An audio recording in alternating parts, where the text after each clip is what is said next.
چھٹی لے کر گاؤں جا رہا ہے اور اب وہ اس کے گھر بیٹھا ہوا تھا۔ ادھر باجی نے بھی کالج سے چھٹی لی ہوئی تھی۔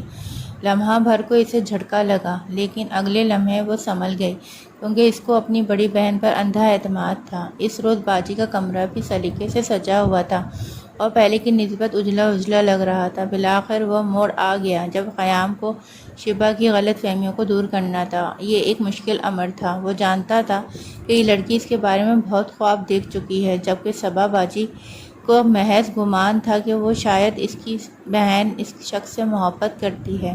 یہ اندازہ نہیں تھا کہ وہ شدت سے اسے چاہتی ہے اور زندگی کا ساتھی بنانے کا فیصلہ کر چکی ہے۔ قیام کی محبت اب چنگاریاں برسانے لگی تھی۔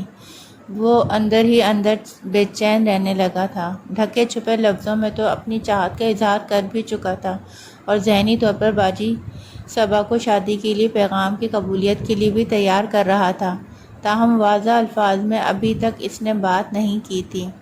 ڈر تھا کہ کہیں اپنی بہن کی وجہ سے وہ انکار نہ کر دیں یا ناراض نہ ہو جائیں۔ بالآخر اس نے واضح الفاظ میں کہہ دیا، صبا میں تم سے شادی کرنا چاہتا ہوں، کیونکہ میں بطور جیون ساتھی تم میں ہی وہ ساری خوبیاں دیکھ رہا ہوں۔ مجھ کو ایسے ہی لڑکی کی تلاش ہے۔ ناراض ہونے کے بجائے وہ سوچ میں پڑ گئیں۔ البتہ صاف کہا کہ تم نے شیبا کے بارے میں کیا سوچا ہے، جو تم کو غالباً پسند کرنے لگی ہے، کیونکہ وہ ہر وقت تمہارے گن گاتی ہے۔ اگر ایسا ہے تو تم اس کا دل نہ توڑو۔ گھر دو افراد کی رضامندی اور خوشنودی سے بنتا ہے، ایک فریق کی رضامندی سے نہیں۔ یہ تم ہی نے تو مجھے اپنے ایک افسانے میں لکھا تھا، اور تو کیا جو کچھ تم لکھتی ہو اس پر اور تمہارے اپنے کردار میں تضاد ہے؟ کیا تم ان نظریات کا پرچار کرتی ہو جن پر خود تم کو یقین نہیں؟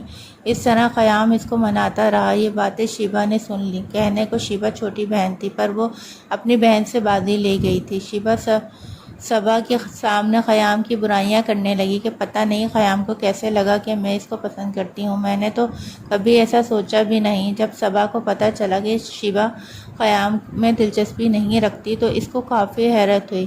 اس نے شیبا سے کہا، تم تو ہر وقت قیام کی تعریفیں کرتی تھیں، مجھے لگا کہ تم قیام کو پسند کرتی ہو۔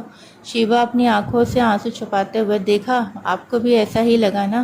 وہ وضاحت کر کے چلی گئی۔ پھر صبا نے قیام کے بارے میں سوچنا شروع کر دیا کہ ایسا شخص کہاں ملتا ہے جو آپ کو سمجھے اور آپ کے دل کی محبت سے آپ کا ساتھ دے۔ وہ سوچنے پر مجبور ہو گئی۔ اتنے میں قیام کو شیبا لے کر گھر میں داخل ہوئی اور صبا کے ہاتھ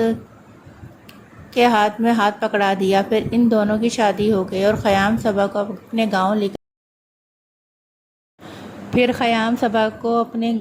لے کر چلا گیا اور بہن کی شادی ہو گئی۔ مجھے اس بات کا احساس تھا۔ میں شیبا سے ملنے اس کے گھر گئی۔